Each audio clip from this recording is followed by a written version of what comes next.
আসছে রমজান মাস। একসময় ভিড় থাকতো কলকাতার দোকানপাটে। বাংলাদেশি অনেক পর্যটক কেনাকাটা করতে পাড়ি জমাতেন কলকাতায়। তবে এবার দৃশ্যপট ভিন্ন। গণঅভ্যুত্থানে শেখ হাসিনার পতনের পর ভারতের সাথে বাংলাদেশের সম্পর্কের সমীকরণও গেছে বদলে। বাংলাদেশকে বাগে আনতে পর্যটক ভিসা দেয়া বন্ধই করে দিয়েছে নরেন্দ্র মোদীর দেশ। চিকিৎসা ভিসাও করেছে একেবারে সীমিত।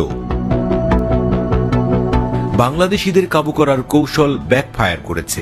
উল্টো ফাঁদে আটকে গেছেন কলকাতার ব্যবসায়ীরা। দ্য টেলিগ্রাফ পত্রিকার এক প্রতিবেদনে উঠে এসেছে সেই দৃশ্য।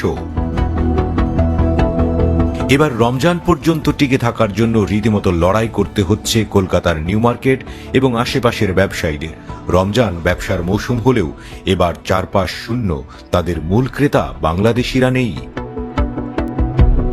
ফলে অনেক ব্যবসায়ীকে এরই মধ্যে ব্যবসা বন্ধ করে দিতে হয়েছে।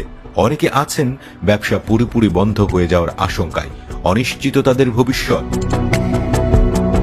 2024 সালের আগস্টে পালিয়ে ভারতে আশ্রয় নেন শেখ হাসিনা। এরপর থেকেই ভারতীয় হাইকমিশন এখনো আগের মতো বাংলাদেশের জন্য পর্যটন ভিসা চালু করেনি। বিশেষ ক্ষেত্রে বাংলাদেশিদের কেবল মেডিকেল ভিসা দেওয়া হচ্ছে। ব্যবসায়ীরা বলছেন আগে বছরের এই সময়ে মাসে একদিনও তাদের হোটেল কক্ষ খালি থাকতো না, আর বর্তমানে তাদের হোটেল প্রায় পুরোপুরি খালি পড়ে থাকছে। তাই ব্যবসা টিকিয়ে রাখাই মুশকিল। এখন এসি কক্ষগুলো নন এসির চেয়েও কম দামে ভাড়া দিতে হচ্ছে। কাপড় আর পোশাকের ব্যবসাতেও ভাটা। আগের চেয়ে অনেক ক্ষেত্রে বেচাকেনা কমেছে 75%। রমজানের সময় কেনাকাটা করার সময় 10 ক্রেতার 7 জনই থাকতো বাংলাদেশি। সেই ঘাটতিও মিটছে না।